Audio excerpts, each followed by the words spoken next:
Prince Edward Island, located in the southern part of the Gulf of St. Lawrence, is by far the smallest of the Canadian provinces. The island is only 200 kilometers long by roughly 30 kilometers wide. Yet its coastline, which measures 1,260 kilometers, is vital to the island economy. During the summer, these shores are among the most intensely used in Atlantic Canada because of the warmer inshore waters and extensive sand beaches. Selected beaches provide the only local source of aggregate for the island construction industry. Many of the estuaries are prime aquaculture sites and biological nesting habitats, and small fishing harbors dot the entire coastline. Ship traffic to and from the island is not extremely heavy. Nevertheless, in the event of a marine oil spill, the impact on the island economy could be severe. Low-altitude oblique aerial video of the Prince Edward Island coastline was completed in 2 stages. Initially, the Northumberland Strait shore from Seacow Head to Hillsborough Bay, including the Charlottetown Harbor area, was videotaped on November 10, 1988. The remainder of the island was completed 2 years later, on October 12 to 13, 1990. A total of 8 hours of aerial video using 3/4-inch videotapes was shot from a Canadian Coast Guard helicopter. Flying height was generally kept between 100 and 150 meters at a distance of about a half a kilometer from shore, except where coastal fog and rain forced the helicopter to reduce its altitude. The flying speed generally varied between 60 and 90 knots. Videotaping coincided with low tide stage whenever possible in order to document the maximum extent of the intertidal zone. Interpretive commentary provided on the videotapes highlights the physical character of the coast, the anthropogenic activities in the coastal zone, and some biological observations made during the flights. The field commentary has been edited in places to clarify geographic locations and to add further information about a particular stretch of coast. The coastline of Prince Edward Island is low-lying with elevations exceeding 20 meters in only a few areas. The general configuration of the shoreline is dominated by the underlying geologic structure, while a detailed coastal morphology is a product of dynamic forces such as winds, waves, tides, currents, and sea ice. Where the coastline parallels the geologic structure, such as along the west and northeast part of the island, the shoreline is straight. In contrast, where the geologic structure is perpendicular to the coast, such as along eastern PEI, erosion along the fold axes has produced a very indented coast. Similarly, the large bays, such as Malpeque Bay, have resulted from erosion along the broad northeast-southwest structural axes. The coastal zone is composed of either sediment or soft recessive bedrock, which means that rates of shoreline change are rapid. Erosion rates are commonly half a meter to a meter per year, according to an air photo study in 1988 by the PEI government. Owens, in an earlier study, provides a detailed description of the coastline. He divided Prince Edward Island into 8 coastal environments on the basis of processes, geomorphology, and resultant shore zone sediment transport systems. The northeastern coast consists of mainly low rocky cliffs, with only a few pockets of sand beach and a moderate-sized barrier beach across the front of North Lake. In contrast, the remainder of the north coast is characterized by extensive sandy barrier beaches with large coastal dunes fronting several broad embayments. Between the embayments are cliff shores which attain heights of 30 meters at Orby Head. The famous PEI National Park includes a large portion of this coastal environment. Although the tidal range is only about a meter, higher wave energy conditions and an abundant sediment supply have produced dramatic shoreline changes, particularly at the tidal inlets which cut through these barrier beaches. Low bluffs, mixed sediment beaches, marshes, and extensive peat deposits are found along the inner shores of Malpeque and Cascumpeck Bays. The west coast constitutes a third coastal environment. It is reworked by high-energy waves which transport sediment primarily in a southward direction. The coast is predominantly rock cliffs of 5 to 10 meters relief, with barrier beaches fronting only a few small estuaries. Closer to West Point, Wider sand beaches with larger dunes occur as a result of increased sediment input from the north. Egmont Bay is characterized by low unconsolidated shores with extensive marshes and mudflats at the head of the bay. Submerged sandy shoals exist along much of the outer bay, and several low degraded barrier beaches are found along the western shore. Along Northumberland Strait, rocky shores form the outer coast, and unconsolidated mixed sediment beaches fringe the inner parts of the bay, such as Bedrock Bay. Large barrier beach systems such as those on the north coast are absent because of the smaller wave regime and scarcity of sediment. Farther to the east, the coastline consists of a very pronounced crenulate pattern of rocky headlands and coves with extensive intertidal flats. These flats are covered by distinctive low parallel sandy bed forms. Coastal Environment 6, Hillsborough Bay, has a complex shoreline with both low mixed sediment beaches and rocky cliff shores. Marshes fringe the upper part of many of the small river estuaries. The Hillsborough River is the largest of the estuaries, and it's the largest of 3 drowned river valleys which coalesce at Charlottetown Harbor. The southeast coast of PEI is characterized by bedrock and unconsolidated cliffs up to 25 meters relief. Large sandy beach complexes are few, with the largest occurring at Wood Island. The east coast is very picturesque with broad, shallow estuaries, partially enclosed by barrier beaches and separated by bold headlands.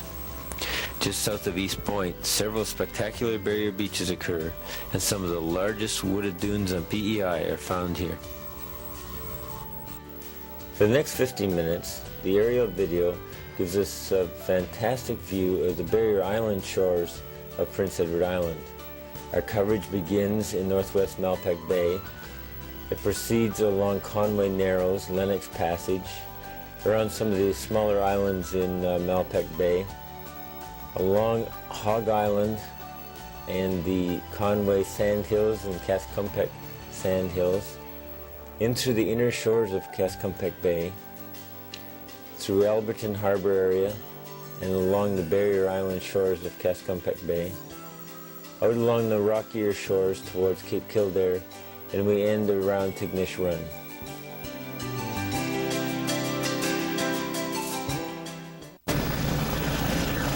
Coming around into the east Bideford part of the estuary, again a low vegetated shore.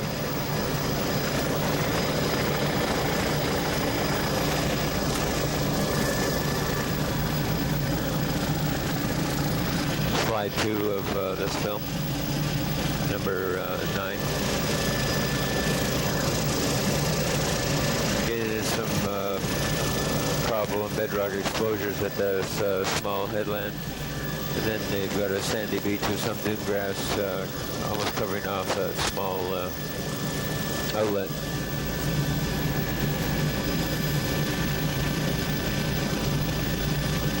Along here there's again a low erosional scarp, bedrock controlled at the base with some gravel at the storm ridge, some riprap in front of some of the cottages. So they must be having some erosion problem. It's certainly not a wave-dominated area though. There's some aquaculture up at the head of the bay. You can swing.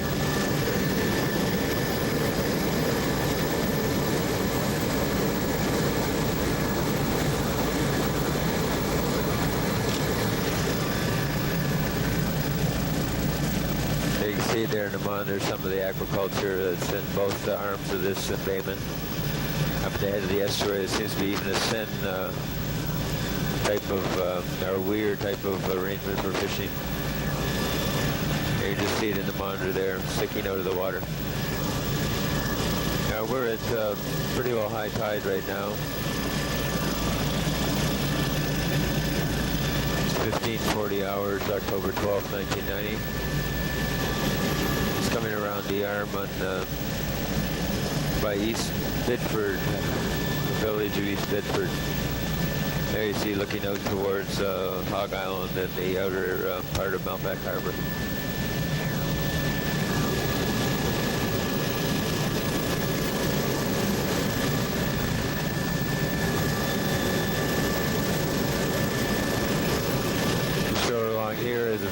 vegetated mat at the higher tide limit, and some marsh vegetation with a lower fringing sand beach.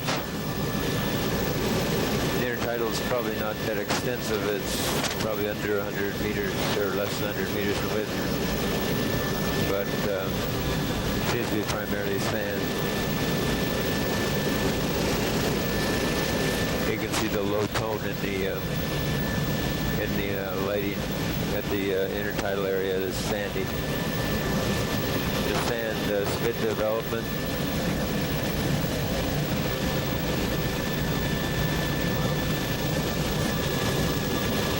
Erosion in front of that cottage.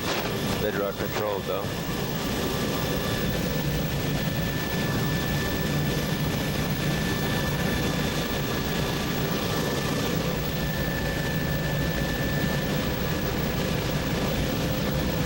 Following along the highway leads out of East Bideford. Along this low-lying shore by Sharp Point, you can see the vegetated mat at high tide. Some marsh vegetation, and here's the bridge crossing over Highway 163 to Lennox Island. Some marsh vegetation on the other side of the causeway, or the other side of the bridge. And you can see coarser material around high tide at the island. Following along Lennox.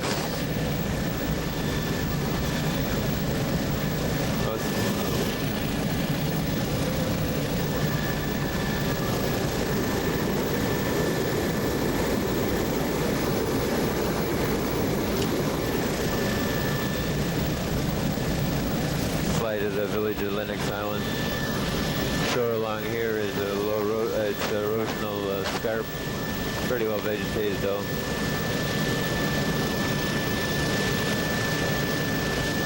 Sand in the intertidal and upper tidal, which is sort of that vegetated mat, and maybe some gravel at just at the base of the cliff.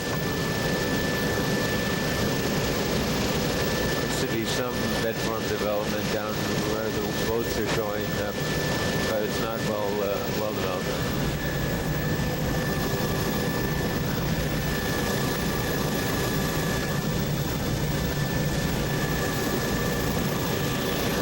Primarily a vegetated shore all along here at Lennox Island.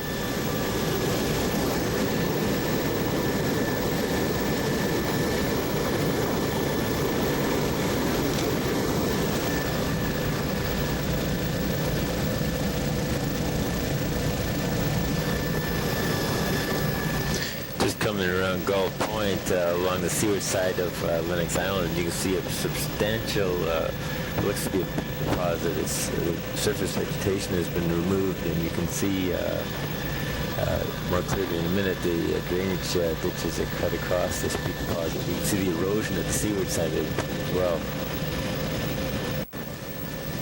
Must be a fairly substantial operation going on here.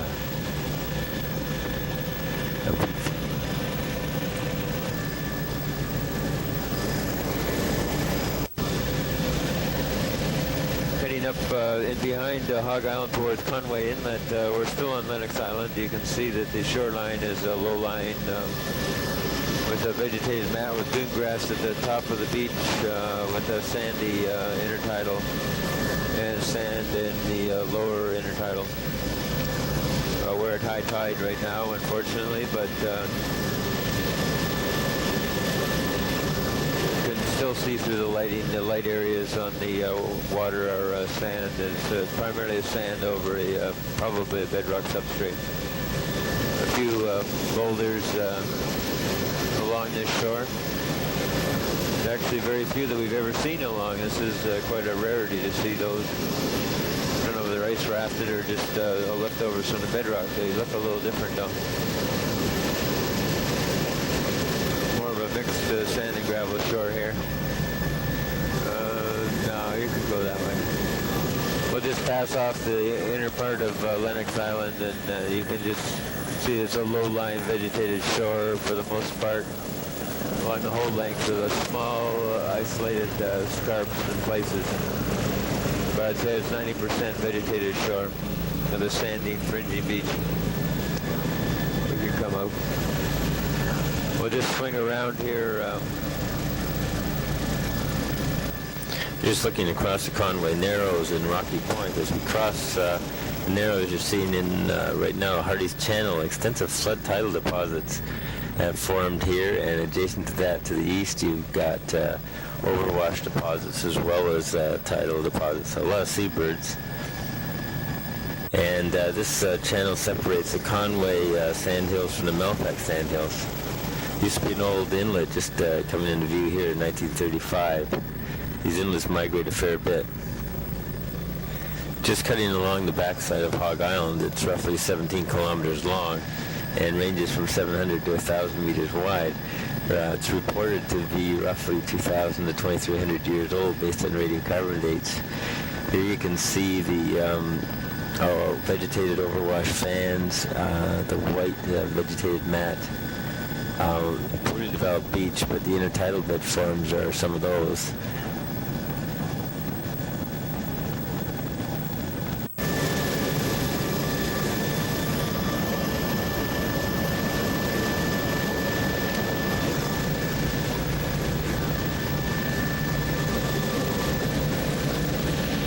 The slide of Conway Inlet area.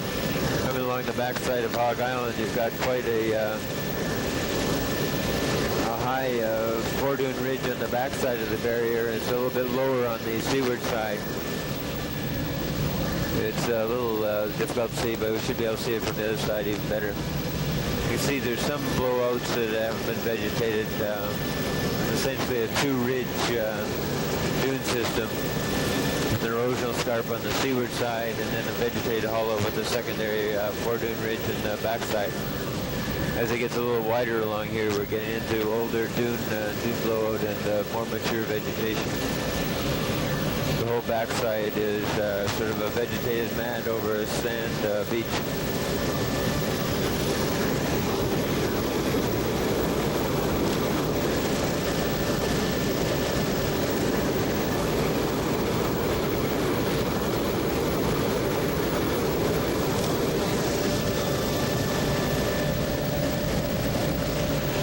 And 11,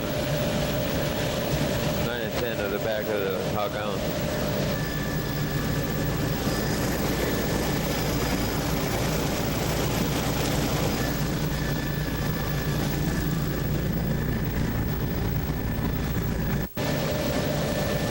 Just coming up to George Island right now, and we'll flip over and just do Bird Island. There you get a good view looking down Hog Island.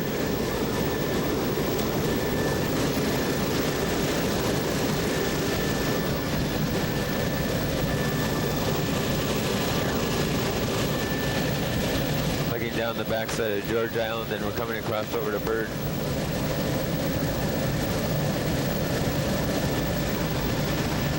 The low-lying island at the seaward side, you've got a accretionary features formed of sand with some dune grass at the top of the backshore with marsh in behind.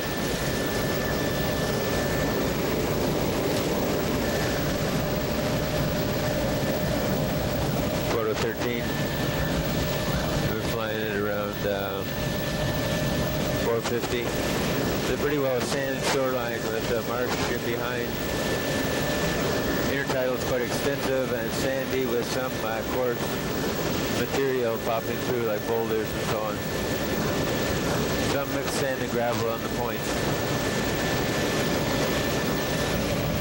On the far end of Bird Island, just at the entrance to that estuary, you've got a bit of an accretionary spit.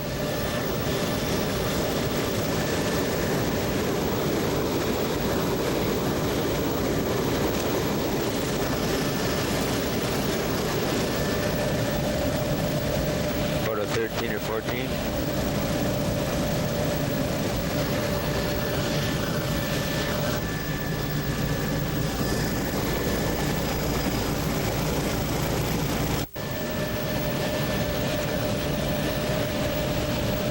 See that feature we started with on Bird Island. There are some sandy bed forms along this part of the island, and there's a coarser substrate also right on shore.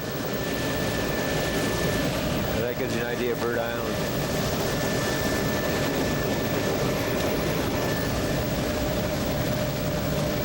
is fairly well named today because there's a fair bit of geese just along the edge of it. Just cut back over on the George Island just to get a handle on what the shoreline looks pretty consistent on the inner side. Okay, you could turn any time now. I think we'll just get a little closer for a view.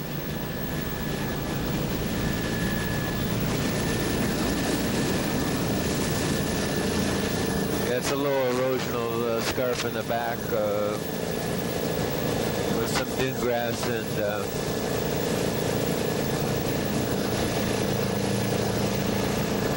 mixed sand and gravel. Well, primarily a sand beach, but there's a lot of vegetated mat and some bedrock exposures along here. Looks like a much coarser, lower intertidal along here with probably bedrock not far below the surface. The erosional scarp at the back is probably less than a couple meters high. Coming around on this accretionary form, you get dune vegetation in the sand in the upper part of the back shore. And it looks like salt pans in amongst the low-lying area. And a lot of the whiter color is just a vegetated mat that's dried out.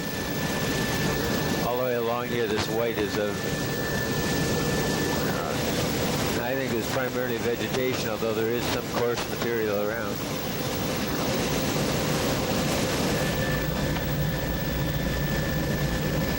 You can cut across here, I think.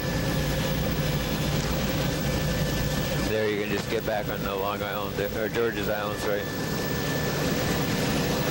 See, there's the intermittent sort of barriers along a part of the small marshes. Then on the inward side of Hog Island, there's quite a bit of marsh development.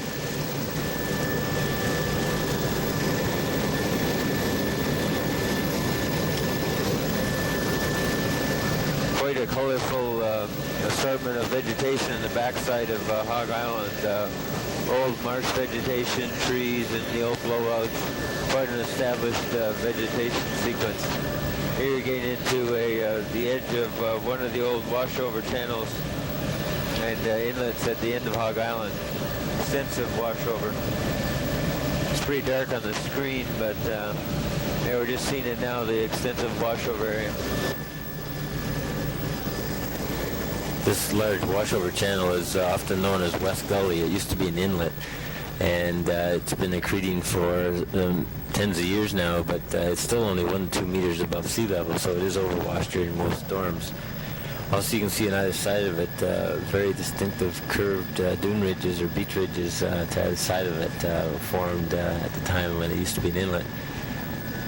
These ridges curve around the central core of what's called Billhook Island at the end of the Malpeque sandhills.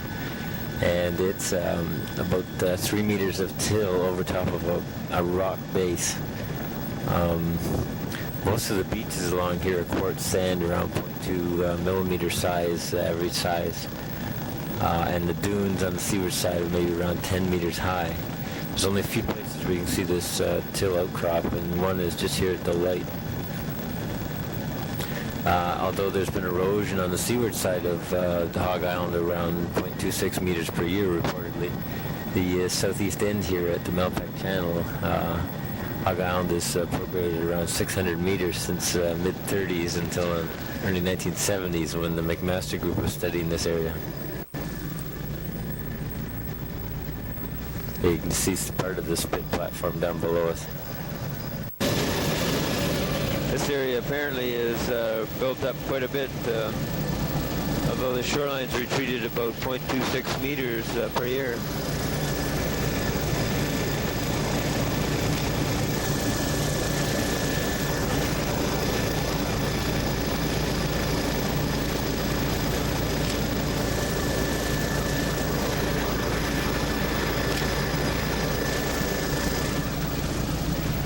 There you get a very good view of Hog Island. Now, although the shoreline retreats around 0.26 meters to 0.49 meters according to Armand between 1935 and 68, there's been quite a bit of accretion at the end of Hog Island. And like I said before, the tidal currents here at the Malpeque Harbor entrance are quite high, up to 1.2 meters per second on a changing tide. There's quite extensive work done along here by the McMaster university group, John Arman and others who have studied the Hog Island dune morphology and some of these washover channels.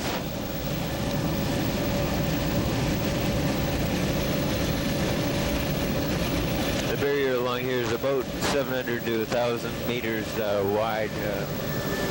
There you can see the arc. Again, it's a bit dark, but you can just make out the arcing dune ridges.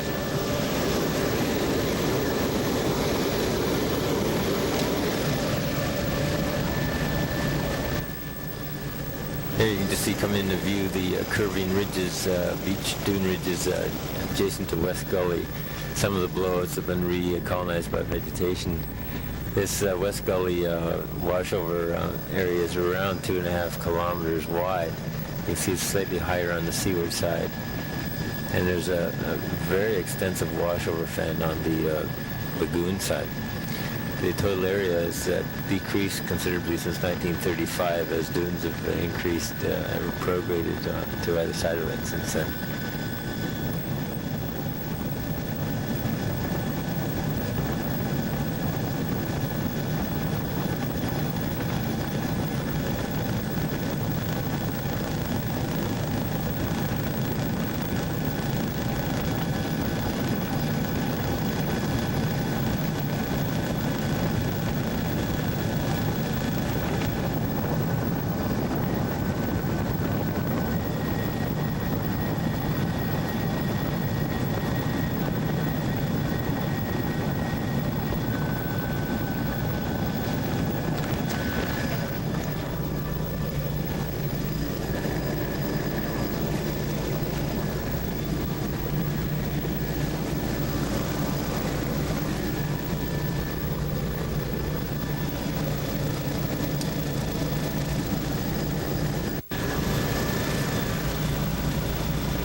There you can see the quite a sequence of old dune ridges.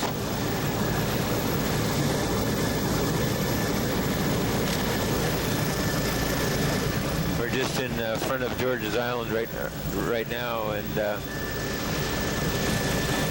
it is an extensive, wide sand beach with new embryo dunes in the back shore with a fairly steep erosional foredune.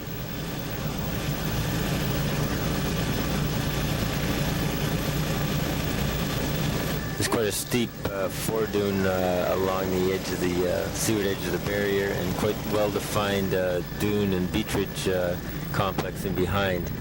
It's a very complex pattern of vegetation as well in the older part of the barrier, especially near these possibly over old washover channels. They're now channels to the marsh areas.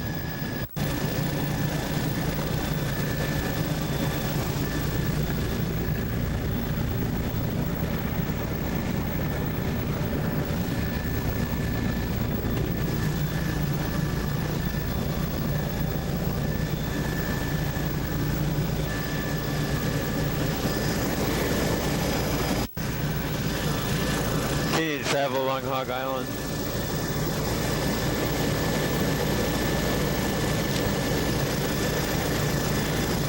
Very steep seaward scarp. A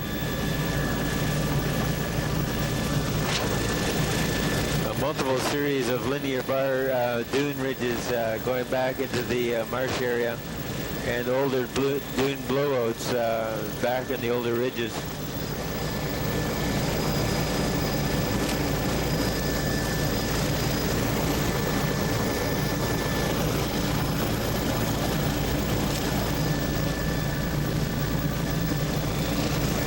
Very pronounced seaward ridging here. It looks like the down towards the southeast they've been eroded away at the seaward side, but they're much closer spaced and higher up at this end.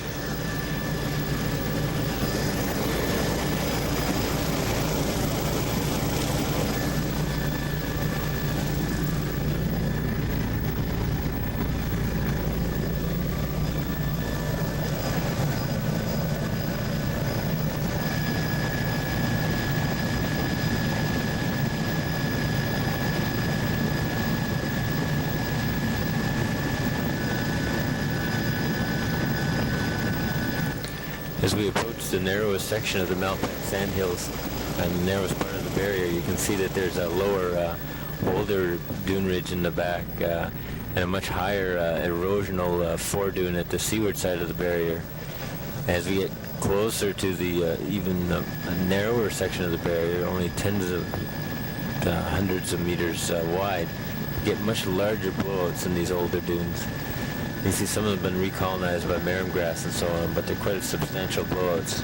You can see some aeolian features as well that have been formed by a longshore wind transport.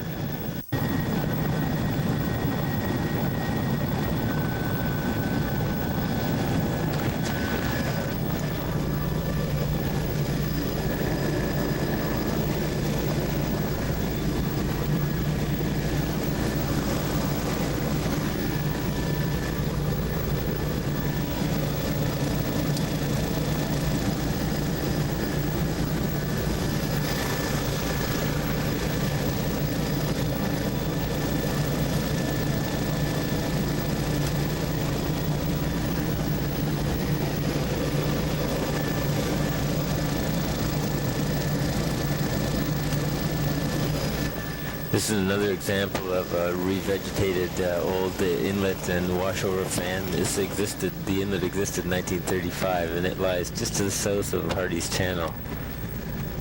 We're flying at about 1600 hours, and it's October 12, 1990. Just coming up on Hardy's Channel, or Conway Inlet, it's sometimes known. It separates the Malpeque sandhills from the Conway sandhills. You can see extensive overwash deposits and flood tidal deposits. There's an ebb tidal deposit that is formed in front of the current present inlet. Coming into view, you'll see that the progradational portion of the barrier, the inlet's migrated southeasterly about 1,200 meters since 1765, and of that, 350 meters have been added on, or has migrated 350 meters since around 1935. And you're getting a better view of the shore parallel seaward dune ridge and some of the recurved ridges, beach ridges and dune ridges in behind. And they're becoming a little bit more distinctive as you get away from the current channel entrance. The curved ridges there are much more defined.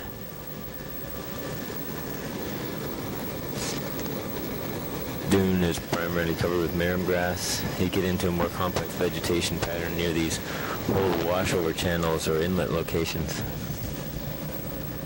There's an offshore bar, sand beach, quartz sand, fine to medium sand.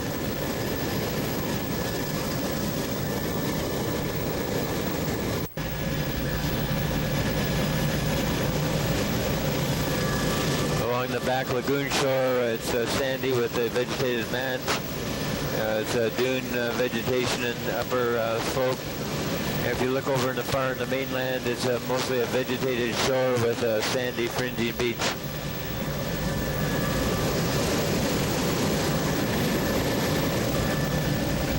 This portion of the Malpeque barrier system, known as the Conway Sandhills, is considerably narrower than the Malpeque Sandhills.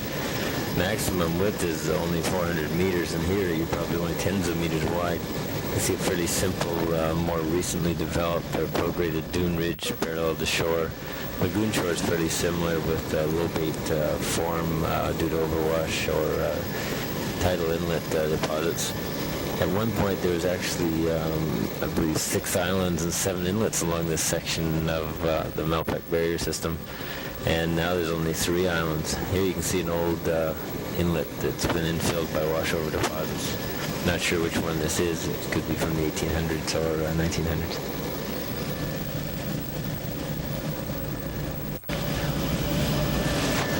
There's a fairly substantial foredune at the one end, a steep scarp on the seaward side, but it's only tens of meters wide. But it's probably a good 2 to 3 meters high, the dune now. So that's a fair development since the 1970s. Estimates say that there's roughly around 40 to 200,000 cubic meters of sediment moved southeastward along this barrier. A lot of it goes in overwash and into the inlets, but The thing feeds the development of the barrier at the southeast end.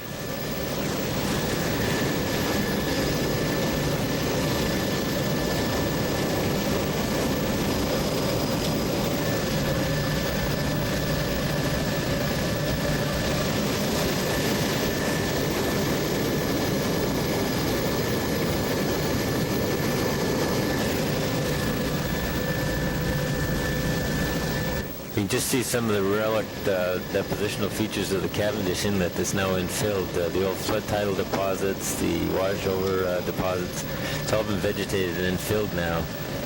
And if infilled into the Conway Narrows. And if we look farther north, you get a really good view today of the rest of the Malpeque barrier system. There's one of the old inlets, relic inlets from the 1930s. And just coming into view, you can see Palmer Inlet, which is one of the largest inlets opening into the Cascompec Bay area. It's quite a large system, this Malpeque Bay system.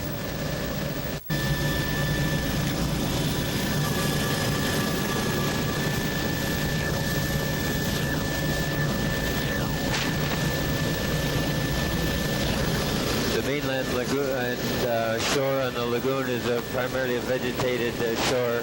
Again, intermittent sand fringing beach.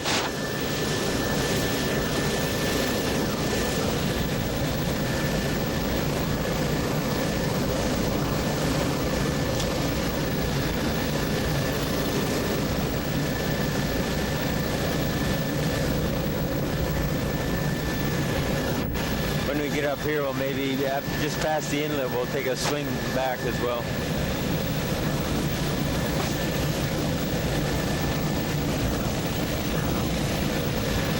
Towards the north end of the Conway Sandhills, we're coming up on Palmer Inlet, which is a large inlet into Cascompec Bay.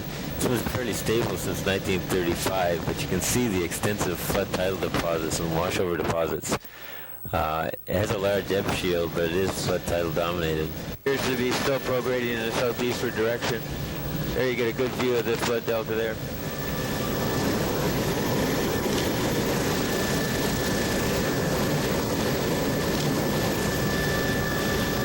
The extensive peat farming on the far side of the shore.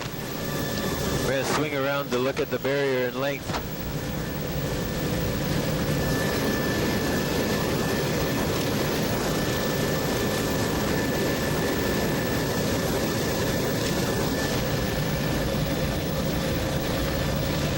Yeah, that's pretty good. There's a good view of, you see the washover lobes that are coming through in the old inlets. And this is a peat farming site on the inner side of Cascompec Bay.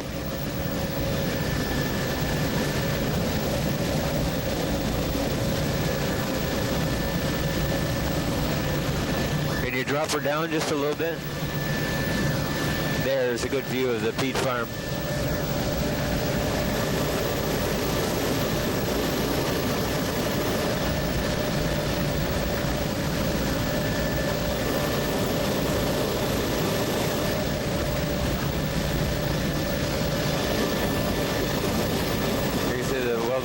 The irrigation and the infrastructure that goes with the peat farming in the back, the piles of bags of peat. In the inner part of the of this inlet and bay is a vegetated shore. Actually, it all looks like peat. Probably extensive peat farming all along here. It will be at some point anyway. It's all a vegetated peat shore.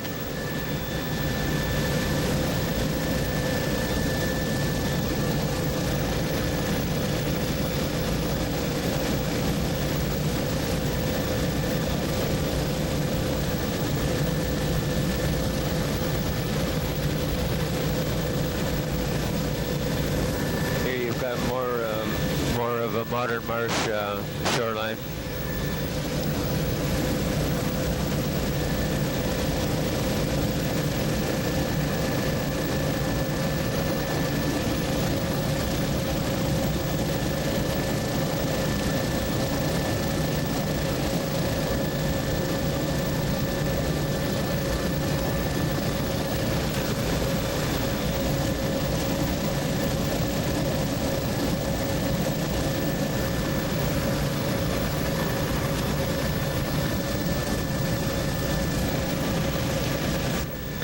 along Black Banks Cove, which is at the head of Kescompick Bay, fairly low marshy shore, probably peat underneath, and probably the reason for its name, Black Banks, low shore, vegetated shore. In the inner part of this embayment, we've got primarily a sandy shore with a vegetated high tide zone. Some low scarp. We won't go all into Foxley Bay because it's just too extensive, but it looks like it's primarily a low sandy shore. Some boulders at the promontories and some low erosional scarp.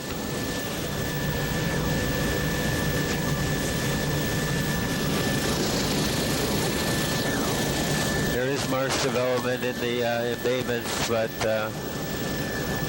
I think if you have to characterize it, it would be a low-lying shore with a erosional scarps on the headlands less than 3 meters and a vegetated shore.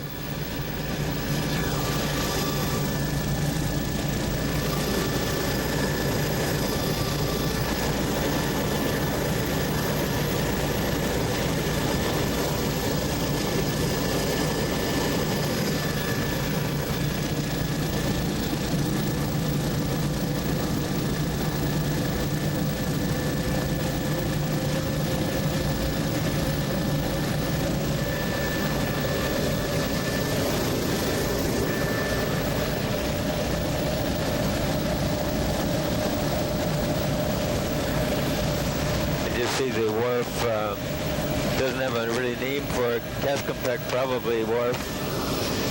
It's a very small one.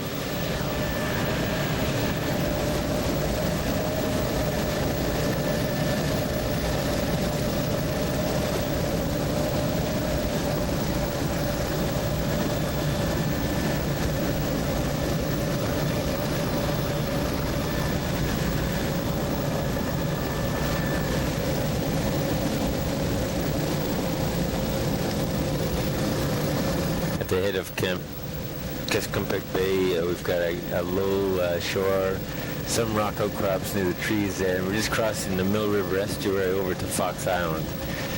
Again, we'll go up those estuaries. Very low-lying shore and fringing sand beaches, some vegetated matted high tide. You can see the extent of sand deposits.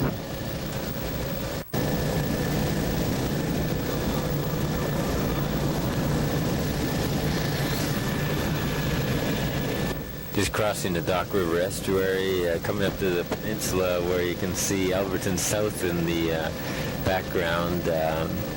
Looks like a continuation of the low sandy shore, some rock outcrop and coarser material at the peninsulas. As you get into the embayment and by Elberton South, we're getting into a bit wider intertidal, but you can see how the channel, tidal channel, swings around in front of Elberton South and goes out to Elberton Harbor and through the barrier system, outer barrier system. Sand shore, very low lying.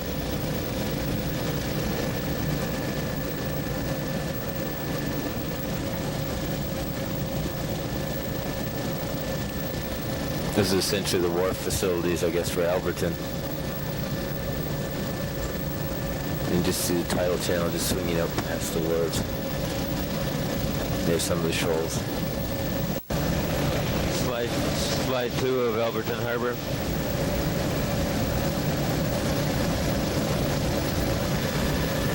Extensive flood tidal deposits coming through the Elberton Harbor area. Yeah, maybe we'll go back along that other shore now. Just turning around here at the far end of Elberton Harbor. Swinging around, you can see the extensive wide barrier and the marsh that's developed on top of the old flood delta deposits.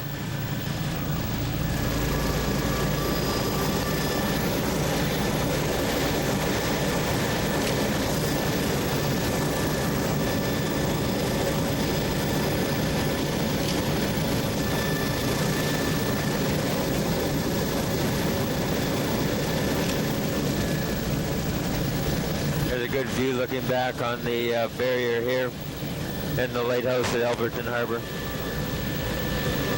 Main channel seems to go along the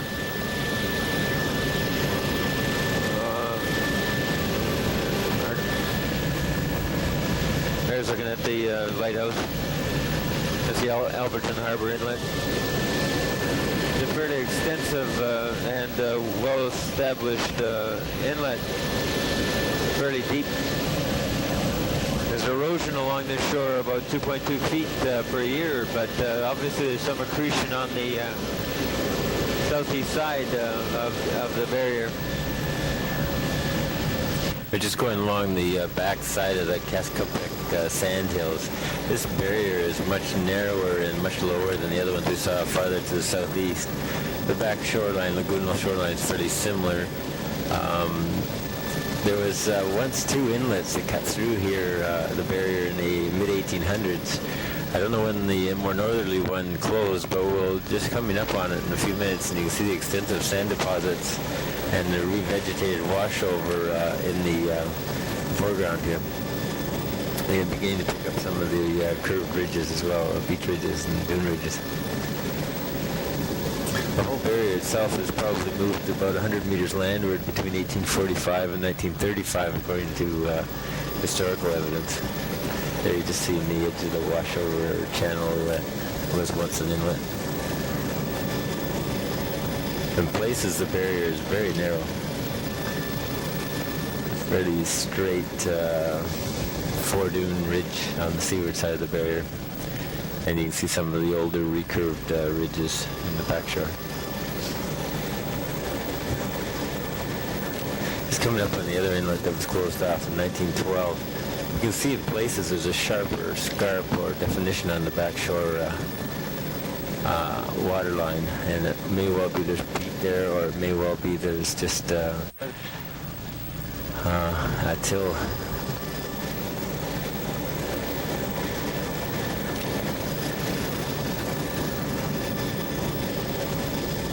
Again, the barrier narrows just before we come up to Palmer Inlet, which is a major inlet along with Elberton Harbor, entering into Cascopec Bay. Again, as I said earlier, it's been fairly stable since 1935, but you can see the progradational ridges at the north side of the inlet. You can also see a good view here looking farther to the south and the extensive flood tidal deposits at Palmer Inlet.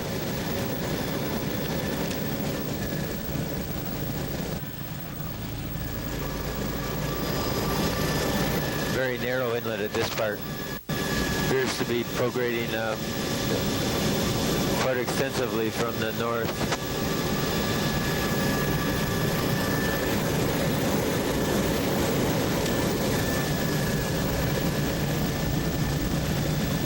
You can see part of the ebb shield at the outer end of the inlet.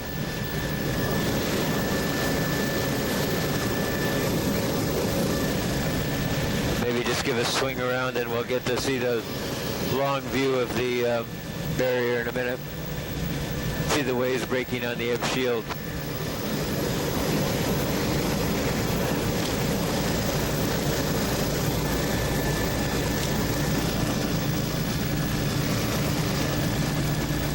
Get a good view there of the crenulate shoreline with the high steep four-dune ridge. There's the accretion at this end of the barrier.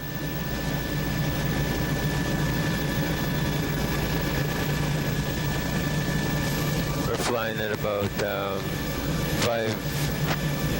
500 feet and about 80 knots.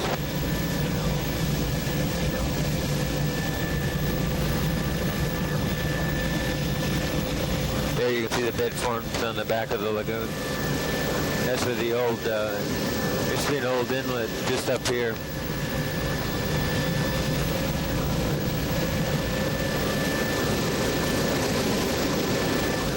There you just start to see the dunes curving around now where the old inlet used to be.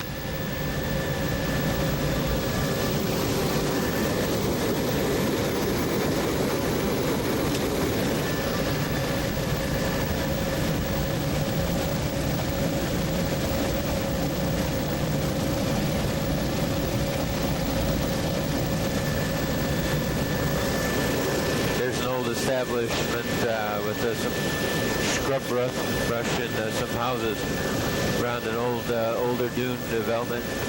There you can see some channelization through the dunes. See the intermittent vegetation. I think those might be old washover channels or blowouts.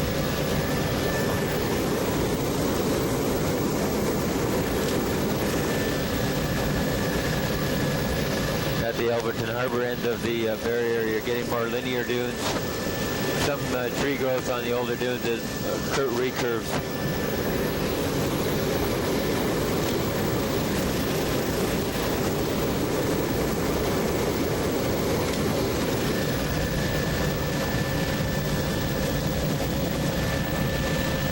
Just coming across Elberton Harbor.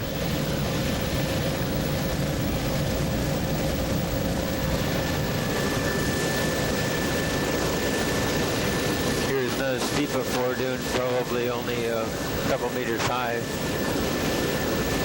And again, in a sort of intermittent blowout and low dune, not well-developed linear ridges of dunes in the back shore. Marsh is extensive in the lagoon side. We're getting a little bit of light, and there's a truck in there for scale going along the beach. This is all part of the Kildare spit system, which is actually prograded since 1765, and that's the Kildare River estuary you're seeing in the background. You can see the extensive old flood tile deposits in the back. They're now vegetated with marsh. See a few hunters out here along the barrier, probably geese hunting at this point, or duck hunting. There's a series of trees built up along the old dune ridge or beach ridge. Sort of look like freshwater marshes behind. The intertidal area, we're at high tide, so it's hard to make out if there's a bar, but the extensive sand deposits certainly offshore. There's no well-defined bar, or at least right below us. Along this section of shore, there's the Jacques Cartier Provincial Park. Looks like a campground. Fairly extensive sand beach with a shallow, sandy near shore. Looks like the waves are breaking on a bar development. Just passing Follies Pond, where barriers built up across it. And in this area of trees, there seems to be an erosional scarp below and at the back of the narrow beach. And there seems to be some coarse material at the base of the scarp and possibly at the sort of the water line there. You can see the sand deposits in the near shore. And as you come closer to Kildare Cape, you're getting into more bedrock outcrops and a low rocky scarp back of the fringing sand beach. It's very irregularly cut bedrock scarp. You can see some undercutting of the rock. And the height of the scarp is probably less than 5 meters, but as we get it right up on the Kildare Cape, it's probably more like 3 to 6 meters. There's a rock stack that's formed. And it looks to be maybe some till debris over top of the bedrock. And there you get a look, looking farther north towards Tignish. There's a general view looking along Cape Kildare.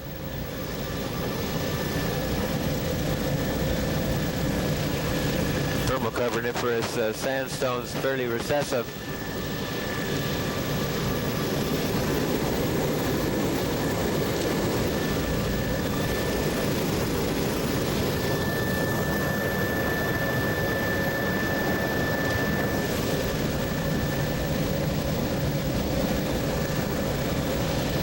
Bedrock back there at the Cape seems to be pointing more perpendicular shore. That's maybe why you've got more rock stacks.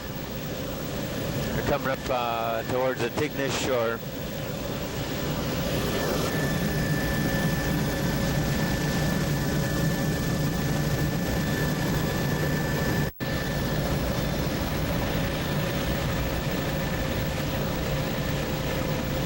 Just along here, we've got primarily a bedrock shore.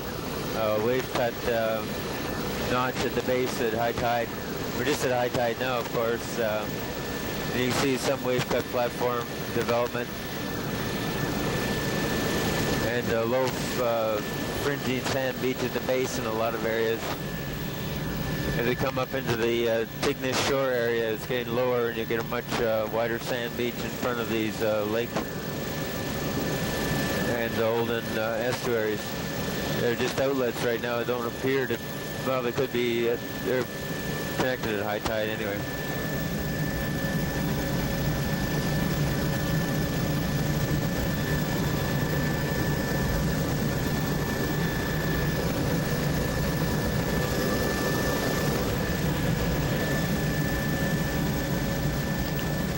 As we approach the little Tignish River estuary, see the continuation is fringing sand beach, but then there's an isolated area of bedrock outcrop, probably less than 3 meters high.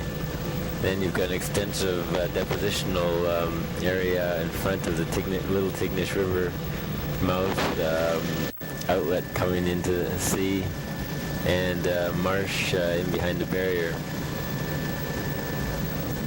Farther to the north, getting into Tignish Shore, probably the fishing or suburbs of Tignish. It's quite a substantial harbor at this village. A